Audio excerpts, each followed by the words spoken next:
Assalamualaikum warahmatullahi wabarakatuh. Perkenalkan, saya Khairul Umam. Saat ini saya akan mempresentasikan tentang Supply Chain Drivers and Metrics yang diambil dari buku Sunil Chopra, Peter Mindel.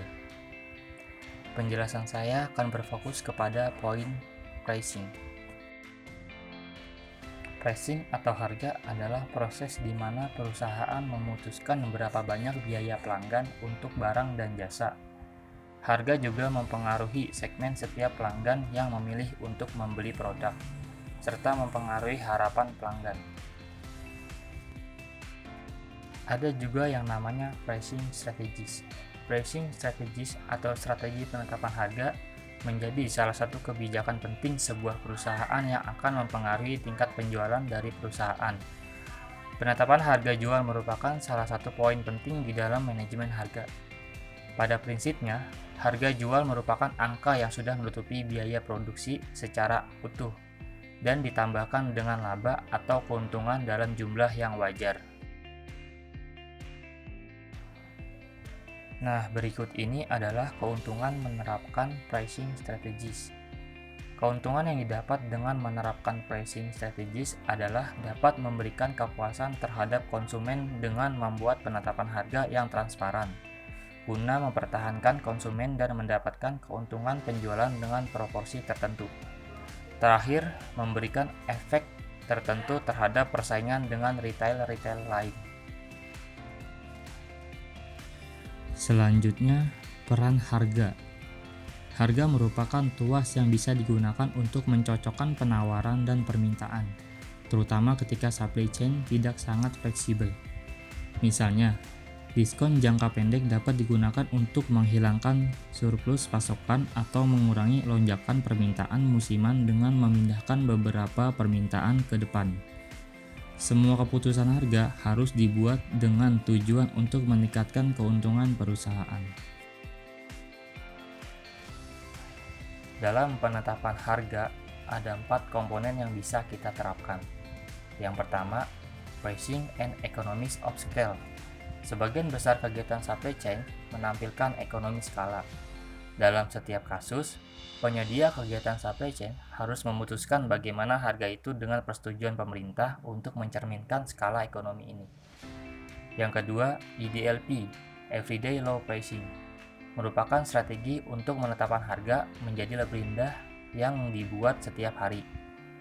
Dalam strategi ini, peritel mempromosikan sejumlah produk dengan argumen untuk menawarkan barang yang dijual dengan harga rendah secara konstan dalam jangka waktu yang cukup lama dengan semenarik mungkin.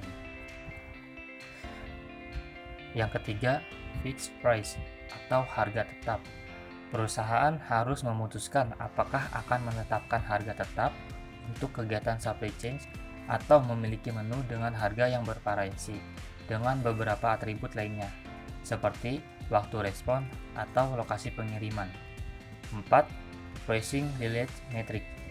Harga langsung mempengaruhi pendapatan, tetapi juga dapat mempengaruhi biaya produksi dan persediaan, tergantung pada dampaknya terhadap permintaan konsumen.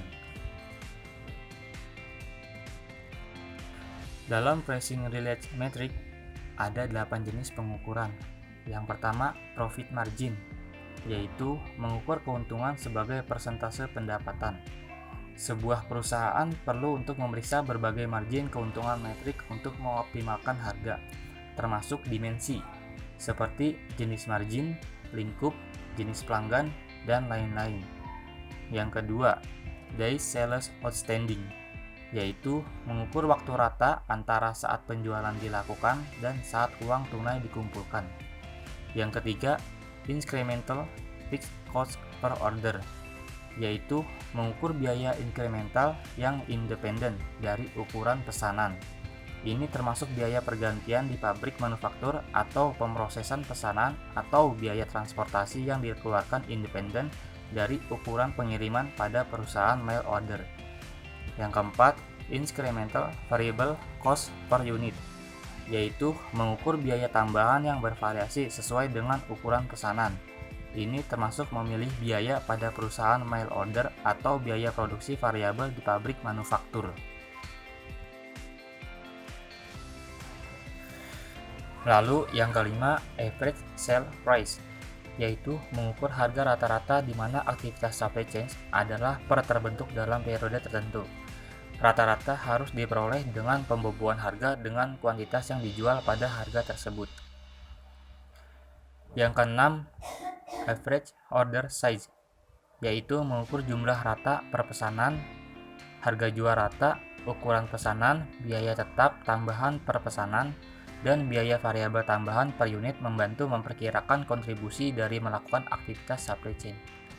Yang ketujuh, range of sale price, yaitu mengukur maksimum dan minimum harga jual per unit selama waktu tertentu. Yang kedelapan, range of periodic sales, yaitu mengukur jumlah maksimum dan minimum dari kuantitas yang terjadi per periode, seperti hari, minggu, atau bulan, selama waktu tertentu.